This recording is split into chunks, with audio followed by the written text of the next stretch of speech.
Hi, this is Dayna Linton from Novels Alive TV, and I am sitting with New York Times bestseller, Vicki Pettersson. How are you? I'm well, thank you so much for having me. Well, good. I just got introduced to you from our little director who adores you and was afraid that you'd think that she was a crazy stalker because she thinks you are just the bomb. Well, if that's the case, then I need more stalkers. It's just not me. Well, you're very beautiful. Oh, thank you. When you walked in, I was like, wow, she's a knockout. I was a showgirl. That's how I got, well, first of all, how I got through college, how I made my way through college, and then also how I was able to write during the day. I would just go to the show at night. It was a fantastic, juxtaposition between being, a very solitary life and then having, this life where I was playing with my friends and dressing up and the lights and the sound and the action, and so it worked out very well for me. So do you live in Vegas? I do. I was born and raised in Las Vegas, and I still live there. I have not been able to escape its capitalistic clutches yet. It's a fun city. We have a convention there every year, and it's not fun. It's a very serious city. Are you kidding? Yeah. We're very literary. We're very serious, known for the arts. Really? Really? I was going to say, I haven't seen that side, but okay. And now you have a book out, and it's called Cheat the Grave. Yes. Okay, and this is, how many in this series? This is the fifth book in the series. We call it The Fifth Sign of the Zodiac. I see that. And it is Cheat the Grave. It's a continuing saga of Joanna Archer, who's my protagonist, and she is kind of poor thing. I did beat her up. She's this beaten down superhero.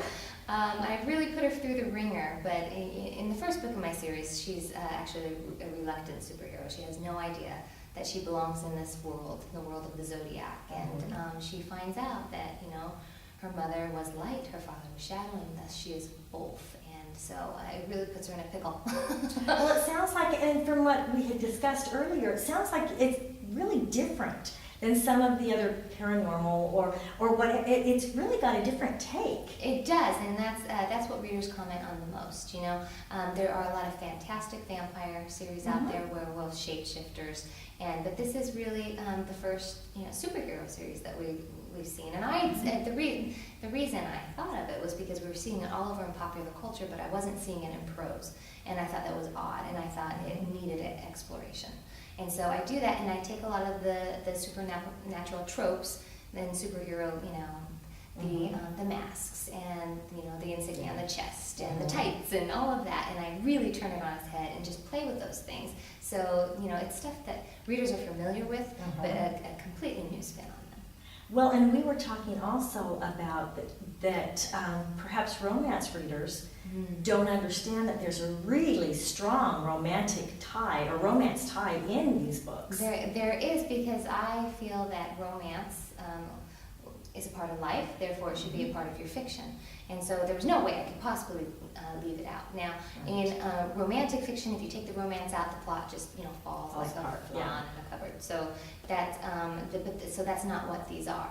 Right. However, it's not as rich if you take the romance out. So it's definitely plot driven, but every life needs romance, and therefore I believe every book needs one too. So romance readers need to give this a try, and they'll love it. I think they would like it. I mean, I have, I believe in it. I believe in romance, and I want Joanna to find her happily ever after. I want her to find a happy ending, but she's going to have to work for it. Well, don't as we all do. Yes, absolutely. We all have to work for it. And I'm just wondering, is there anything about your heroine that is like you?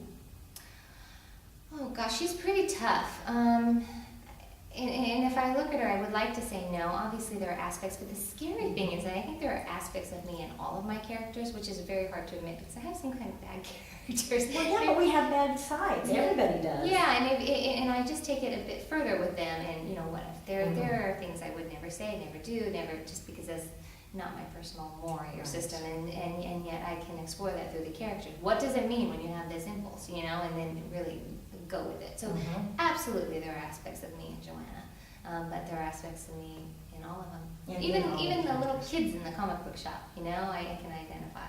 Do you feel like you can, sometimes I feel like when you write, you can get rid of baggage that you might have. you know? And okay, I would never say this, but I can get my character to say this, and oh, I felt so much better writing that. Yes, you can get rid of baggage, and you can also explore themes, the things you've been thinking about, things you've been pondering. It's almost, for me, it's like my yoga.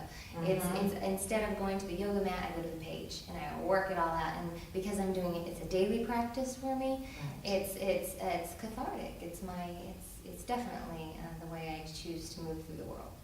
And that's really an incredible way of doing it, and it's a positive way of getting through hard times or whatever. Yeah, I mean, instead of beating up that guy on the street, I just have Joanna do it. And you feel so much better. I do. In the first book, I actually did that. There were a few things that irked me. I wouldn't say I'm a bit of a feminist. I would say I'm a full-fledged feminist. And so there were things, that growing up female in a very patriarchal society that irked me. And so I went ahead and threw those in there, and I let Joanna have her way with them. Oh, and you have to feel better. Oh, yeah. I know that there have been times that I've been frustrated or whatever, and I write a letter that I never intend to send. Right. Yeah. But it makes me feel better. Yeah. And I haven't had issues with those things since. It's gone. It's all done. And that's a beautiful thing. Yeah. So she's my girlfriend, and that's I can unload on her, and she's like, "Yes, girl, I understand. I'll go take care of that. Be right back." And we want to get you some romance readers. Oh, that would be lovely. So everybody, you need to give this really wonderful book. And if it's a New York Times bestseller, it must be pretty good. I think so. If I do say so, I enjoy writing them at least. So I think that shows through. I think it has to show through when you enjoy what you're doing. I do. And thank you so much for joining us. Thank you for asking me. I appreciate it too.